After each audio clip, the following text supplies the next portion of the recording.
안녕하세요. 재테크농부입니다. 오늘은 오미크론 관련하여 백신 개발 상황과 현재 시장 특징, 그리고 여러 종목들 관련 소식들을 분석해 보겠습니다.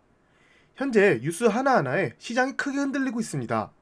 이럴 때일수록 마음을 다잡고 객관적인 시각으로 기업을 분석하여 오미크론 사태에도 큰 피해 없이 기업 가치를 계속 유지 또는 발전해 나갈 수 있는 기업을 찾는 게 중요할 듯합니다. 즉, 오미크론으로 인해 어쩔 수 없이 떨어지는 기업들을 찾아야 합니다. 그럼 바로 시작하겠습니다. 구독과 좋아요 부탁드립니다. 해당 영상은 개인적인 의견일 뿐 참고만 부탁드립니다. 어제 시장을 간단히 분석해드리겠습니다. 어제 커뮤니티 게시판에 올려드린 것처럼 뉴욕 증시가 상승으로 시작해서 상승으로 마감했습니다. 장 초반에 갑자기 하락하기도 했지만 바이든의 백악관 연설 직후 다시 급반등했습니다. 그러면 바이든이 어떤 발표를 했는지 알아보겠습니다. 바이든은 자국민들에게 오미크론 충격에 벗어나 부스터샷 접종에 나설 것을 부탁했습니다. 이 오미크론은 그렇게 충격받을 만한 것이 아니며 미국은 세계 최고의 백신과 최고의 약, 최고의 과학자들을 보유했다고 강조했습니다. 미국이기에 이런 말을 해도 전혀 의심스럽지가 않습니다. 오미크론은 단순히 여행 제한이나 위드 코로나를 조금 늦출 수는 있지만 대세는 막을 수 없다고 했습니다. 바이든은 2주 이내에 오미크론에 대한 정보가 발표된다고 합니다. 그리고 이번 주 목요일 12월 2일에 앞으로 다가오는 겨울에 코로나19를 대응하는 세부 전략을 발표한다고 합니다. 결국 바이든은 백신과 부스터샷을 맞고 검사를 한다면 봉쇄가 아직 필요 없다라는 뜻 같습니다. 그렇기에 어제 주가가 급등했던 것이죠. 화이자 CEO는 현재 발표된 화이자 치료제가 오미크론에 효과적일 것이다 라고 발표했습니다. 이 치료제는 돌연 변이를 염두에 두고 만들어졌다고 합니다. 그리고 오미크론에 대한 백신 개발 중 첫 번째를 이미 넘었으며 100일 이내에 접종이 가능할 것이라고 밝혔습니다. 모더나 같은 경우 오미크론 백신 개발과 공급이 수개월 걸릴 것이다 라고 CNBC와 인터뷰했습니다. 또한 새 변이종들은 이미 대부분 국가에 존재하고 있을 것이다 라는 의견도 같이 밝혔습니다. 앞으로의 백신 개발 상황이 어떻게 될지는 모르지만 앞서 바이든이 계속해서 부스터샷을 강조하는 것처럼 부스터샷이 더 많아지고 접종 연령 범위가 더 넓어지면 백신주들은 충분히 더 좋은 실적을 발표할 수 있다고 생각합니다. 어느 정도 주가에 선반영된 듯 하지만 관심 있으신 분들은 백신 회사들의 주가를 모니터링하면서 투자 포인트들을 확인해야 할 듯 합니다. 하지만 이런 좋은 소식에 찬물을 끼얹는 뉴스가 나왔습니다. 모더나 CEO는 오미크론에 대해 기존 백신들의 효능이 낮을 것이며 오미크론 백신을 만드는데 수개월 걸릴 것이라고 예상했습니다. 기존 백신의 효능이 델타 변이보다 오미크론 변이에 대해 더 낮을 것이라고 본 것입니다. 이렇게 효능이 낮아지는 이유는 오미크론의 다수의 변이가 백신 효과를 내는데 문제를 일으킨다고 합니다. 그래서 오늘 코스피가 장 막판에 급락했고 나스닥 선물시장도 급락하고 있습니다. 공포지수는 저번 주 금요일 고점을 찍고 천천히 상승하고 있는 추세입니다. 변동성 지수 빅스는 저번 주 금요일 고점을 찍고 조금 하락했지만 오늘 모더나 CEO의 발언 이후 이렇게 급등하고 있습니다. 피어앤 그리드 수치는 저번 공포지수 33보다 조금 오른 41을 보여주고 있지만 아직 시장에 공포 분위기가 더 강하다는 것을 보여주고 있습니다. 보시면 빅테크들도 전부 상승했고 반도체주들이 특히나 큰 상승을 했습니다. 엔비디아가 거의 6% 가까이 올랐습니다. 오미크론은 큰 문제가 아니라고 본 것이죠. 하지만 핀테크 분야가 크게 상승하지 못했습니다. 현재 상승하지 못한 이유는 봉쇄로 인한 공급망 이슈가 심해지면 기업들의 매출이 당장 크게 상승하지 못할 것이므로 핀테크 쪽도 매출이 줄어들 것이라 예상하기 때문입니다. 작년에는 비대면 결제로 인해 매출이 급등했지만 이미 급증된 매출에서 더 큰 매출 발생이 힘들어 보이기 때문이죠. 그러면 각 종목들에 대한 주요 투자 소식들을 알아보겠습니다. 먼저 델타항공입니다. 제가 금요일 하락장에 36달러쯤에 매수를 했었고 커뮤니티 게시판에도 공유를 해드렸습니다. 어제는 거의 보합으로 마무리했습니다. 그렇다면 델타 관련하여 좋은 소식이 있어 공유해드리겠습니다. CNBC에서 나온 뉴스로 추수감사절 여행 수요가 급증했다는 뉴스입니다. 미국 교통안전국 통계 기준 250만 명이 지난 일요일 미국 공항을 이용했으며 이는 코로나 이후 최대치로 2019년 같은 기간에 85% 수준까지 회복했다고 했습니다. 아래 표에 보시다시피 2019년 수준까지 거의 상승했습니다. 하지만 위드 코로나로 봉쇄를 풀고 있는 시점에서 오미크론으로 인해 봉쇄가 다시 시작되면서 항공사들은 새로운 악재에 부딪혔습니다. 개인적으로 생각해 볼 때 본격적으로 위드 코로나가 되지도 않았음에도 불구하고 85%로 항공 수요가 많이 회복했고, 여러 바이오사들이 말하듯이 이미 변종을 예상하고 백신이 준비되어 있다면 오미크론도 그냥 지나가는 감기 수준으로 바뀌지 않을까 생각됩니다. 그동안 쌓여왔던 여행 수요와 기업 출장이 다시 활발해지면서 2019년의 항공 수요를 충분히 넘을 수 있지 않을까 개인적으로 생각됩니다. 레이몬드 제임스에서 오미크론 이후 항공주들에 대한 타겟 주가를 일제히 낮췄습니다. 보시면 델타 항공은 58달러에서 55달러로, 사우스웨스트는 62달러에서 60달러로 낮췄습니다. 하지만 이건 호재라고 생각합니다. 오미크론으로 인해 하락한 주가에 비하여 아주 낮게 타겟 주가를 낮췄습니다. 그리고 투자 의견은 전혀 바꾸지 않았습니다. 델타 항공은 매우 강한 매수 의견입니다. 즉, 당장의 오미크론으로 인한 봉쇄는 주가에 아주 작게 영향을 줄 것이며 항공주가 상승할 것이라는 대세는 바꿀 수 없다는 뜻입니다. 어쨌든 좀 더 떨어지면 추매를 하려고 했으나 보합이어서 저는 두고 보고 있습니다. 항공주 같은 경우 변동성이 매우 클 것으로 보이니 투자하시려고 하시는 분들은 주의하시길 바랍니다. 그 다음은 트위터와 스퀘어 관련 내용입니다. 두 회사가 아주 관련이 깊습니다. 바로 CEO가 잭 도시로 갔기 때문이죠. 이 두 회사 관련하여 중요한 뉴스가 나왔습니다. 바로 확인해 보겠습니다. 잭 도시가 트위터 CEO를 사임한다고 밝혔습니다. 대신 잭 도시는 스퀘어 등 핀테크, 블록체인 사업에 집중할 것으로 보입니다. 그동안 잭 도시가 트위터와 스퀘어를 동시에 경영할 수 있느냐라는 일부의 비판도 해결할 듯합니다. 평소에도 주로 스퀘어에 집중하는 듯 행보를 보였으나 이번 결정으로 인해 스퀘어에 힘을 더 실어서 경영할 듯합니다. 지금 현재 페이팔과 스퀘어 2세대 핀테크 업체들과 1세대 핀테크 업체인 마스터카드, 비자가 모두 힘을 못 쓰고 있습니다. 페이팔 같은 경우 계속 하락하고 있는데, 저는 전에 말씀드렸다시피 200달러가 깨졌을 때 마지막으로 추매를 했고 현재는 관망 중입니다. 4분기 실적 및 앞으로의 시장 상황을 보고 비중을 조금 줄일까 생각 중입니다. 또한 PER이 차트에 보이다시피 현재 페이팔의 PER은 코로나 절정일 때와 거의 비슷하며 어찌 보면 저평가라고 볼 수 있지만 시장에서 많은 관심을 받지 못하고 있다고 생각합니다.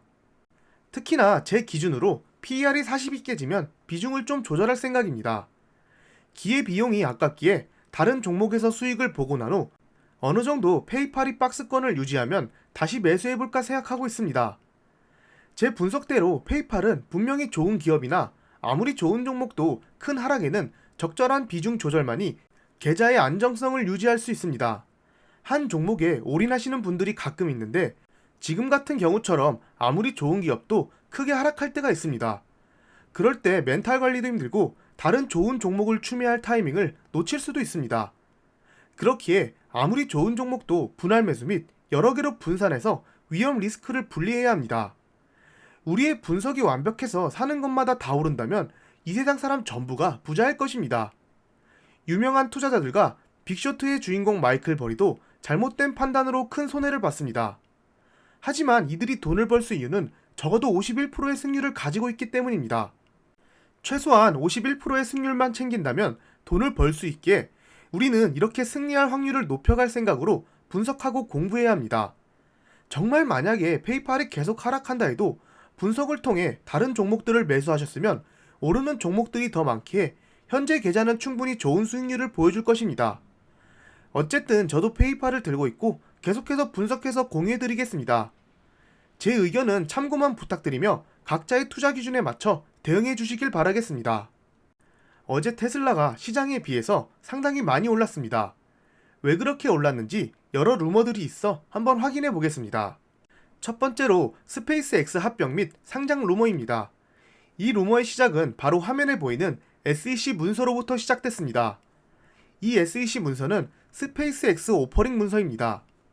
여기서 섹션 10, 해당 주식 오퍼링이 합병, 인수 또는 익스체인지 오퍼와 연관이 있느냐라고 적혀 있는데 예스라고 체크되어 있습니다. 이 문서가 오퍼링 서류인데 약 388밀리언 달러를 오퍼링했고 344밀리언 달러 정도를 팔았다고 적혀 있습니다. 현재 시장에서 보는 스페이스X의 규모가 최대 200빌리언 달러로 보는 듯한데 너무 규모가 작습니다. 정리하자면 인수합병하기에는 너무 규모가 작고 아마 소규모 회사를 인수한 것으로 보입니다. 어쨌든 이 문서를 보고 사람들이 상장하는 거 아니냐, 합병하는 거 아니냐라는 루머를 냈는데 개인적으로는 이 내용을 봐서는 아닌 듯합니다. 또한 21년 11월 29일 일론 머스크가 의미심장한 트윗을 남겼습니다. 2013년, 8년 전에 일론 머스크는 스페이스X를 상장하지 않겠다고 하는 이유에 대한 내용을 글로 남겼었는데 오늘은 그 내용에 대해 이런 트윗을 남겼습니다. 지난 8년간 많은 일이 있었다. 이 말은 이제 상장할 준비가 됐다는 뜻일까요? 어쨌든 현재 스페이스X가 인수합병 또는 IPO 방식으로 상장할 것이라는 소식들이 많은데 몇몇 사람들이 테슬라와 합병한다는 의견을 내고 있습니다. 테슬라와 합병은 솔직히 저도 테슬라를 들고 있는데 아닌 듯합니다. 그래도 스페이스X, 스타링크, 테슬라 이 세 개 회사는 지금도 현재 유기적으로 주고받으며 성장하고 있습니다. 밖에서는 다른 회사이긴 하지만 내부적으로 보면 같은 회사인 것으로 보입니다. 그래서 스페이스X 상장은 테슬라한테도 호재로 보는 듯합니다. 개인적인 생각으로는 미래에는 테슬라 차량의 스타링크 서비스를 시작해서 실시간으로 중앙 슈퍼컴퓨터 도주에서 자율주행 명령을 내리고 그러한 통신을 가능하게 하는 위성들을 스페이스X가 발사하는 식으로 나아가지 않을까 생각됩니다. 지금 보시는 건 우주산업 ETF인 UFO입니다. 코로나 전고점보다 주가가 빠졌고 그만큼 시장에서 많은 관심이 없습니다. 어쨌든 스페이스X가 슬슬 상장 루머가 본격적으로 뉴스를 타기 시작하면 우주 섹터에도 돈이 몰릴 수가 있으니 그 전에 우주 섹터에서 좋은 종목들을 미리 봐두는 것도 나쁘지 않을 듯합니다. 두 번째는 테슬라가 중국에서 11월에만 7만 대를 팔았다는 루머가 있습니다. 그렇기에 중국 공장을 더 증설한다고 합니다. 그리고 기가 베를린이 곧 정식 오픈할 것이며 텍사스 기가 팩토리도 내년 1월 5일에 정식으로 동작한다고 합니다. 또한 4분기 EPS가 2.4 이상 나올 것이라는 분석이 있습니다. 아직 정확한 근거 자료는 없지만 여러가지 루머들로 인해 상승하고 있다고 합니다. 근거 자료 등이 나오면 다시 정리해서 분석해드리는 영상을 공유해드리겠습니다. 루머는 루머일 뿐 재미로만 봐주세요. 그 다음은 드래프트 킹즈 관련 뉴스입니다. 9월 말에 영국 스포츠 도박업체 엔테인 인수를 추진하면서 주가가 급락했습니다. 그때 이후로 3분기 실적도 그리 좋지 않으면서 엔테인 인수도 취소했지만 계속 주가는 하락하고 있습니다. 이런 상황에서 드래프트 킹즈 내부자 매수가 있었다고 합니다. 보시면 11월 16일, 11월 19일, 22일에 합쳐서 내부 이사들이 2.6 밀리언 달러에 달하는 주식을 매수했다고 합니다. 매수한 이유는 앞으로 이 회사는 엄청난 성장성을 지니고 있으며 미국 도박 시장에서 선두적인 위치를 유지하고 동시에 다양한 사업 분야로 진출할 것이다 라고 했습니다. 근데 보시다시피 상장 후 내부자들은 계속 매도만 했습니다. 이번에 처음으로 내부자가 매수한 것입니다. 지금 가격이 저점이라 판단하여 매수한 듯한데 단순히 이것만 봐서 저점이다라고 판단하시면 안 될 듯합니다. 기관들의 타겟 주가는 64달러로 지금보다 82%나 상승 가능하며 대부분 매수 의견을 보여주고 있습니다. 그리고 아래 예상 성장성 또한 상당히 좋아 보입니다. 하지만 오른쪽 아래 시킹 알파의 지표들 등급을 보면 가장 최하점인 F를 받은 지표도 있고 대부분 가장 아래 등급을 받았습니다.